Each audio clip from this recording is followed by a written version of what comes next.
श्री सीताराम स्तोत्रम् अयोध्यापुरनेतारम् मिथिलापुरनायिकाम् राघवाणामलङ्कारम् वैदेहानामलङ्क्रियाम् रघूणाम् कुलदीपम् च निमीनाम् कुलदीपिकाम् सूर्यवंशसमुद्भूतम्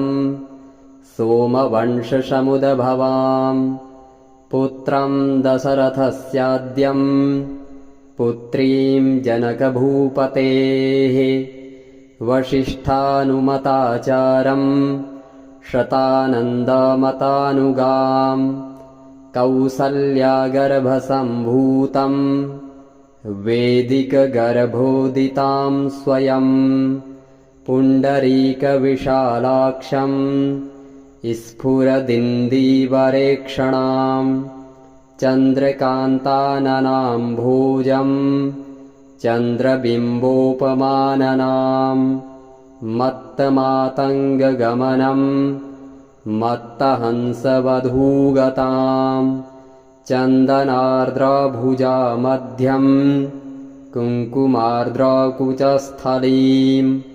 चापालङ्कृतहस्ताब्जम् पद्मालङ्कृतपाणिकाम् शरणागतगोप्तारम् प्रणिपादप्रसादिकाम् कालमेघनिभम् रामम् कार्तस्वरसमप्रभाम् दिव्यसिंहासनासीनम् दिव्यस्त्रगवस्त्रभूषणाम् अनुक्षणम् कटाक्षाभ्याम् अन्योन्येक्षणकाङ्क्षिणौ अन्योन्यसदृशाकारौ त्रैलोक्यगृहदम्पती इमौ युवाम् प्रणम्याहम् भजाम्यद्य कृतार्थताम् अनेन स्तौति यः स्तुत्यम् रामम् सीताम् च भक्तितः तस्य तौ तनुताम् पुण्याः सम्पदः सकलार्थदाः एवम् श्रीरामचन्द्रस्य जानक्याश्च विशेषतः कृतम् हनुमता पुण्यम् स्तोत्रम् सद्यो विमुक्तिदम् यः पठेत् प्रातरुत्थाय सर्वान् कामानवाप्नुयात् अयोध्यापुरनेतारम् मिथिलापुरनायिकाम् राघवाणामलङ्कारम् वैदेहानामलङ्क्रियाम् रघूणाम् कुलदीपम् च निमीनाम् कुलदीपिकाम् सूर्यवंशसमुद्भूतम् सोमवंशसमुद्भवाम् पुत्रम् दशरथस्याद्यम् पुत्रीम् जनकभूपतेः वसिष्ठानुमताचारम् शतानन्दमतानुगाम् कौसल्यागर्भसम्भूतम् वेदिकगर्भोदिताम् स्वयम् पुण्डरीकविशालाक्षम् स्फुरदिन्दीवरेक्षणाम् चन्द्रकान्ताननाम्भोजम् चन्द्रबिम्बोपमाननाम् मत्तमातङ्गगमनम् मत्तहंसवधूगताम् चन्दनार्द्रभुजामध्यम् कुङ्कुमार्द्रकुचस्थलीम् चापालङ्कृतहस्ताब्जम् पद्मालङ्कृतपाणिकाम् शरणागतगोप्तारम्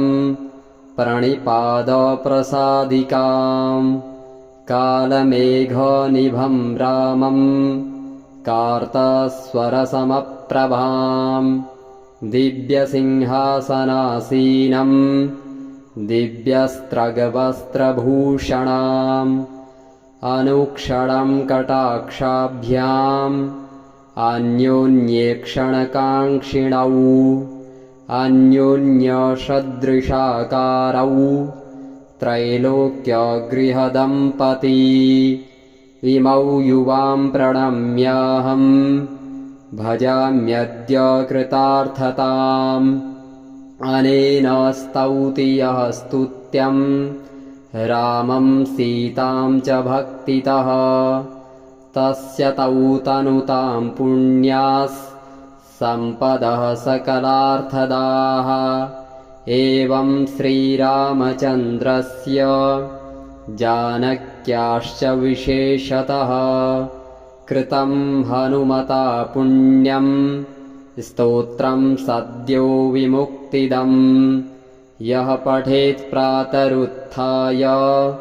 सर्वान् कामान् वाप्नुयात् अयोध्यापुरनेतारम् मिथिलापुरनायिकाम् राघवाणामलङ्कारम् वैदेहानामलङ्क्रियाम् रघूणां कुलदीपं च निमीनां कुलदीपिकाम्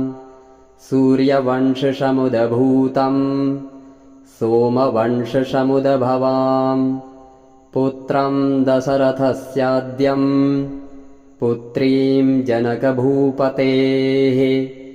वसिष्ठानुमताचारं शतानन्दमतानुगाम् कौसल्यागर्भसम्भूतं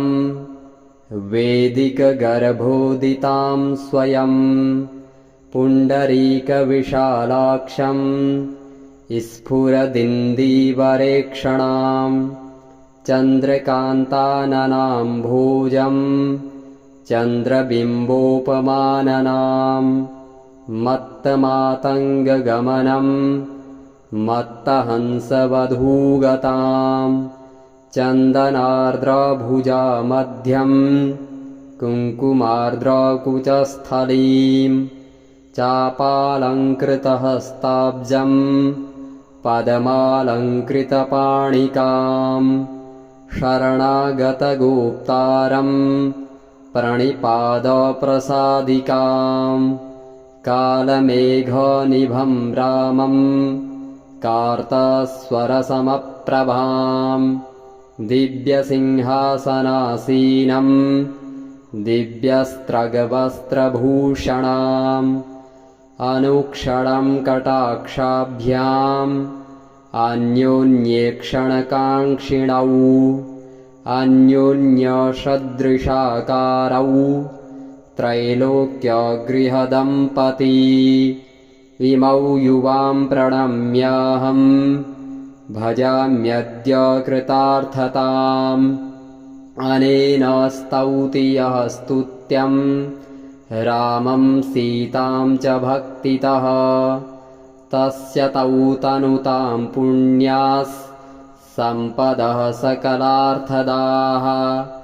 एवं श्रीरामचन्द्रस्य जानक्याश्च विशेषतः कृतं हनुमता पुण्यं स्तोत्रं सद्यो विमुक्तिदम् यः पठेत् प्रातरुत्थाय सर्वान् कामान् वाप्नुयात् अयोध्यापुरनेतारम् मिथिलापुरनायिकाम् राघवाणामलङ्कारम् वैदेहानामलङ्क्रियाम् रघूणां कुलदीपं च निमीनां कुलदीपिकाम् सूर्यवंशसमुद्भूतं सोमवंशसमुद्भवाम् पुत्रं दशरथस्याद्यं पुत्रीं जनकभूपतेः वसिष्ठानुमताचारं शतानन्दमतानुगाम् कौसल्यागर्भसम्भूतं वेदिकगर्भोदितां स्वयं पुण्डरीकविशालाक्षं स्फुरदिन्दीवरेक्षणां चन्द्रकान्ताननाम्भोजं चन्द्रबिम्बोपमाननां मत्तमातङ्गगमनं मत्तहंसवधूगताम् चन्दनार्द्रभुजामध्यम् कुङ्कुमार्द्रकुचस्थलीम् चापालङ्कृतहस्ताब्जम् पद्मालङ्कृतपाणिकाम् शरणागतगोप्तारम् प्रणिपादप्रसादिकाम् कालमेघनिभं रामम् कार्तस्वरसमप्रभाम् दिव्यसिंहासनासीनम् दिव्यस्त्रगवस्त्रभूषणाम् अनुक्षणं कटाक्षाभ्याम् अन्योन्येक्षणकाङ्क्षिणौ अन्योन्यसदृशाकारौ त्रैलोक्यगृहदम्पती इमौ युवां प्रणम्याहम् भजाम्यद्य कृतार्थताम् अनेन स्तौति यः स्तुत्यम् रामं सीतां च भक्तितः तस्य तौ तनुतां पुण्यास् सम्पदः सकलार्थदाः एवं श्रीरामचन्द्रस्य जानक्याश्च विशेषतः कृतं हनुमता पुण्यं स्तोत्रं सद्यो विमुक्तिदम् यः पठेत् प्रातरुत्थाय सर्वान् कामानवाप्नुयात् अयोध्यापुरनेतारम् मिथिलापुरनायिकाम् राघवाणामलङ्कारम् वैदेहानामलङ्क्रियाम् रघूणां कुलदीपं च निमीनां कुलदीपिकाम् सूर्यवंशसमुद्भूतम् सोमवंशसमुद्भवाम् पुत्रं दशरथस्याद्यम् पुत्रीं जनकभूपतेः वसिष्ठानुमताचारम् शतानन्दमतानुगाम् कौसल्यागर्भसम्भूतम् वेदिकगर्भोदितां स्वयम् पुण्डरीकविशालाक्षम्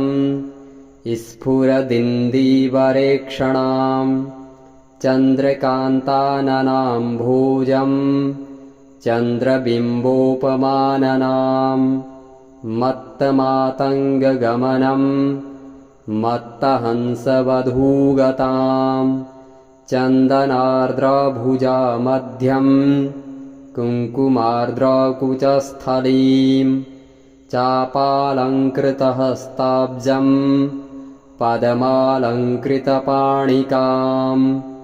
शरणागतगोप्तारम् प्रणिपादप्रसादिकाम् कालमेघनिभं रामम् कार्तस्वरसमप्रभाम् दिव्यसिंहासनासीनम् दिव्यस्त्रगवस्त्रभूषणाम् अनुक्षणं कटाक्षाभ्याम् अन्योन्येक्षणकाङ्क्षिणौ अन्योन्यसदृशाकारौ त्रैलोक्यगृहदम्पती इमौ युवां प्रणम्याहम् भजाम्यद्य कृतार्थताम् अनेन स्तौति यः स्तुत्यम् रामं सीतां च भक्तितः तस्य तौ तनुतां पुण्यास् सम्पदः सकलार्थदाः एवं श्रीरामचन्द्रस्य जानक्याश्च विशेषतः कृतं हनुमता पुण्यं स्तोत्रं सद्यो विमुक्तिदम् यः पठेत् प्रातरुत्थाय सर्वान् कामानवाप्नुयात् अयोध्यापुरनेतारम् मिथिलापुरनायिकाम् राघवाणामलङ्कारम् वैदेहानामलङ्क्रियाम् रघूणां कुलदीपं च निमीनां कुलदीपिकाम् सूर्यवंशसमुद्भूतं सोमवंशसमुद्भवां पुत्रं दशरथस्याद्यं पुत्रीं जनकभूपतेः वसिष्ठानुमताचारं शतानन्दमतानुगां कौसल्यागर्भसम्भूतं वेदिकगर्भोदितां स्वयं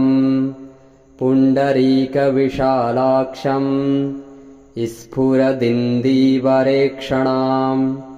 चन्द्रकान्ताननाम्भोजं चन्द्रबिम्बोपमाननां मत्तमातङ्गगमनं मत्तहंसवधूगतां चन्दनार्द्रभुजामध्यं कुङ्कुमार्द्रकुचस्थलीं चापालङ्कृतहस्ताब्जं पदमालङ्कृतपाणिकां शरणागतगोप्तारं प्रणिपादप्रसादिकां कालमेघनिभं रामं कार्तस्वरसमप्रभां दिव्यसिंहासनासीनं दिव्यस्त्रगवस्त्रभूषणाम् अनुक्षणं कटाक्षाभ्याम् अन्योन्येक्षणकाङ्क्षिणौ अन्योन्यसदृशाकारौ त्रैलोक्यगृहदम्पती इमौ युवां प्रणम्याहं भजाम्यद्य कृतार्थताम् अनेन स्तौति यः स्तुत्यं रामं सीतां च भक्तितः तस्य तौ तनुतां पुण्यास् सम्पदः सकलार्थदाः एवं श्रीरामचन्द्रस्य जानक्याश्च विशेषतः कृतं हनुमता पुण्यं स्तोत्रं सद्यो विमुक्तिदम् यः पठेत् प्रातरुत्थाय सर्वान् कामान् वाप्नुयात्। अयोध्यापुरनेतारं मिथिलापुरनायिकां राघवाणामलङ्कारं वैदेहानामलङ्क्रियां रघूणां कुलदीपं च निमीनां कुलदीपिकां सूर्यवंशसमुद्भूतं सोमवंशसमुद्भवां पुत्रं दशरथस्याद्यं पुत्रीं जनकभूपतेः वसिष्ठानुमताचारं शतानन्दमतानुगां कौसल्यागर्भसम्भूतं वेदिकगर्भोदितां स्वयं पुण्डरीकविशालाक्षं स्फुरदिन्दीवरेक्षणां चन्द्रकान्ताननाम्भोजं चन्द्रबिम्बोपमाननां मत्तमातङ्गगमनं मत्तहंसवधूगतां चन्दनार्द्रभुजामध्यं कुङ्कुमार्द्रकुचस्थलीं चापालङ्कृतहस्ताब्जं पदमालङ्कृतपाणिकां शरणागतगोप्तारं प्रणिपादप्रसादिकां कालमेघनिभं रामं कार्तस्वरसमप्रभां दिव्यसिंहासनासीनं दिव्यस्त्रगवस्त्रभूषणाम् अनुक्षणं कटाक्षाभ्याम् अन्योन्येक्षणकाङ्क्षिणौ अन्योन्यसदृशाकारौ त्रैलोक्यगृहदम्पती इमौ युवां प्रणम्याहं भजाम्यद्य कृतार्थताम्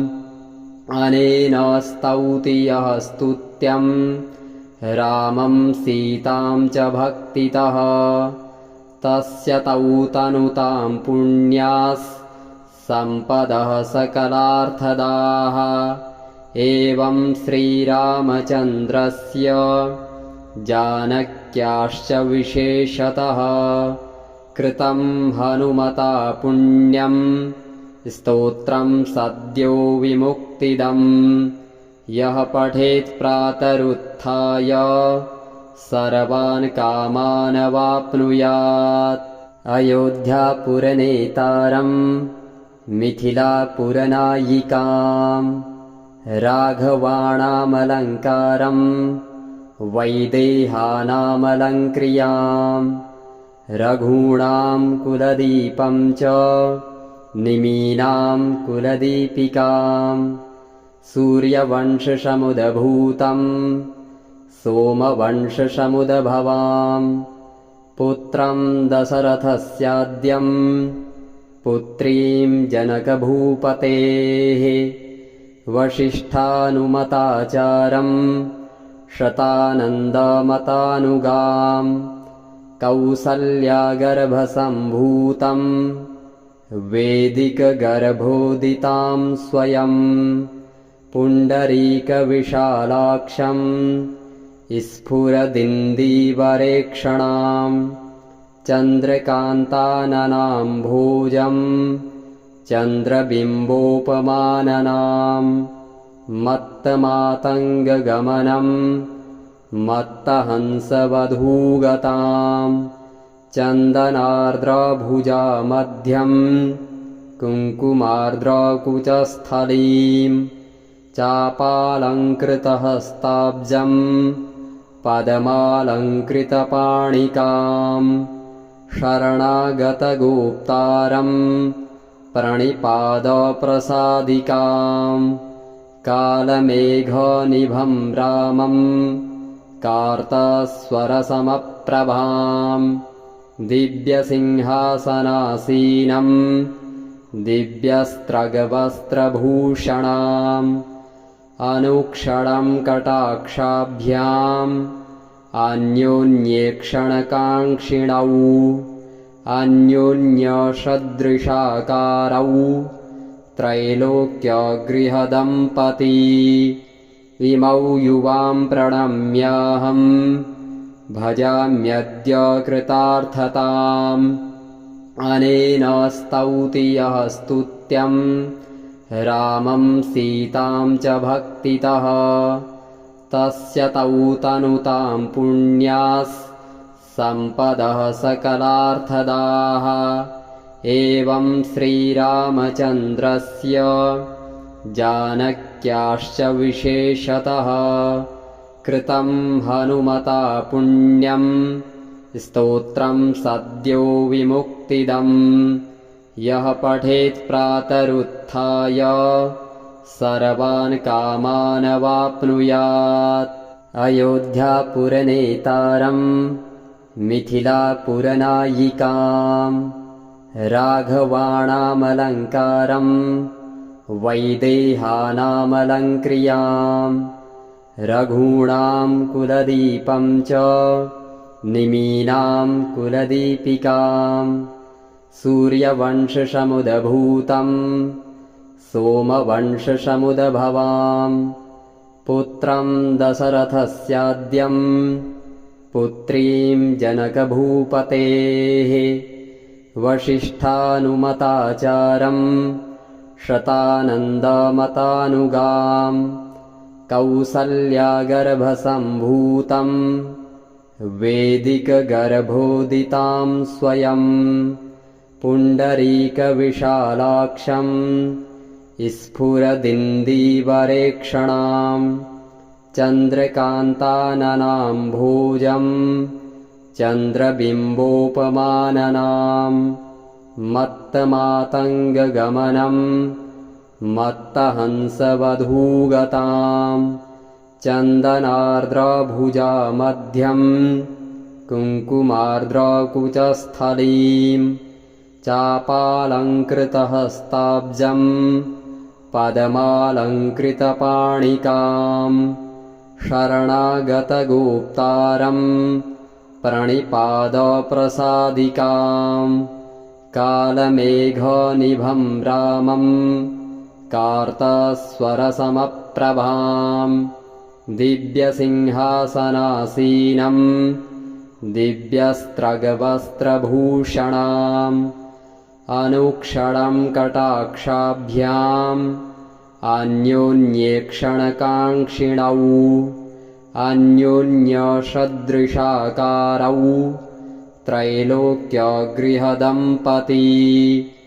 इमौ युवां प्रणम्याहं भजाम्यद्य कृतार्थताम् अनेन स्तौति यः स्तुत्यं रामं सीतां च भक्तितः तस्य तौ तनुतां पुण्यास् सम्पदः सकलार्थदाः एवं श्रीरामचन्द्रस्य जानक्याश्च विशेषतः कृतं हनुमता पुण्यं स्तोत्रं सद्यो विमुक्तिदम् यः पठेत् प्रातरुत्थाय सर्वान् कामान् वाप्नुयात्। अयोध्यापुरनेतारं मिथिलापुरनायिकां राघवाणामलङ्कारं वैदेहानामलङ्क्रियां रघूणां कुलदीपं च निमीनां कुलदीपिकां सूर्यवंशसमुद्भूतं सोमवंशसमुद्भवां पुत्रं दशरथस्याद्यं पुत्रीं जनकभूपतेः वसिष्ठानुमताचारं शतानन्दमतानुगां कौसल्यागर्भसम्भूतं वेदिकगर्भोदितां स्वयं पुण्डरीकविशालाक्षं स्फुरदिन्दीवरेक्षणां चन्द्रकान्ताननाम्भोजं चन्द्रबिम्बोपमाननां मत्तमातङ्गगमनं मत्तहंसवधूगतां चन्दनार्द्रभुजामध्यं कुङ्कुमार्द्रकुचस्थलीं चापालङ्कृतहस्ताब्जं पद्मालङ्कृतपाणिकां शरणागतगोप्तारं प्रणिपादप्रसादिकां कालमेघनिभं रामं कार्तस्वरसमप्रभां दिव्यसिंहासनासीनं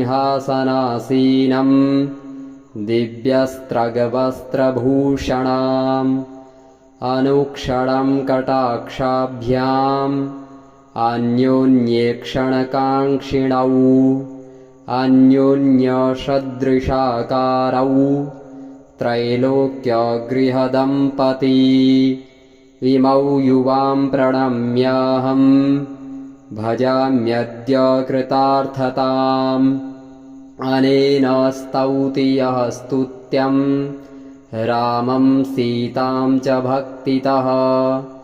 तस्य तौ तनुतां पुण्यास् सम्पदः सकलार्थदाः एवं श्रीरामचन्द्रस्य जानक्याश्च विशेषतः कृतं हनुमता पुण्यं स्तोत्रं सद्यो विमुक्तिदम्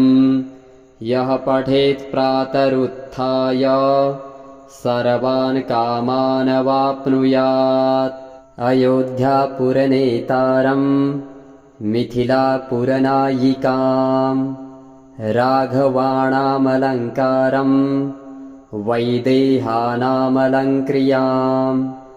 रघूणां कुलदीपं च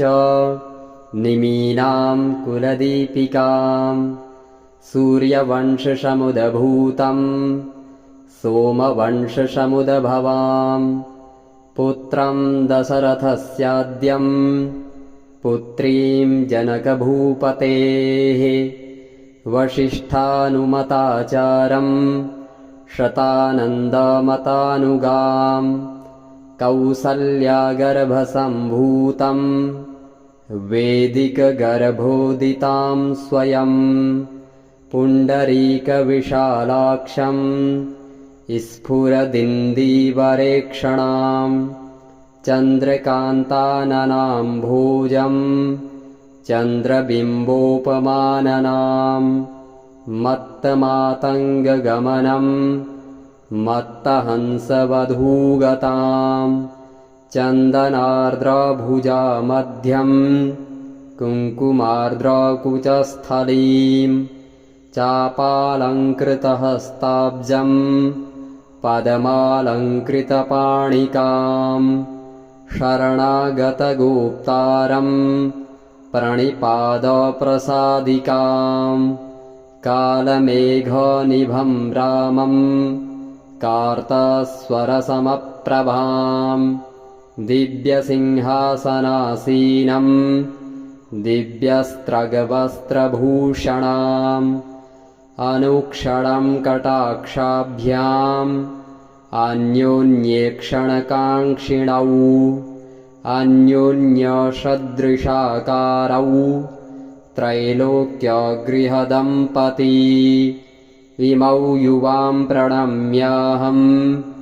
भजाम्यद्य कृतार्थताम् अनेन स्तौति यः स्तुत्यं रामं सीतां च भक्तितः तस्य तौ तनुतां पुण्यास् सम्पदः सकलार्थदाः एवं श्रीरामचन्द्रस्य जानक्याश्च विशेषतः कृतं हनुमता पुण्यं स्तोत्रं सद्यो विमुक्तिदम् यः पठेत् प्रातरुत्थाय सर्वान् कामानवाप्नुयात्।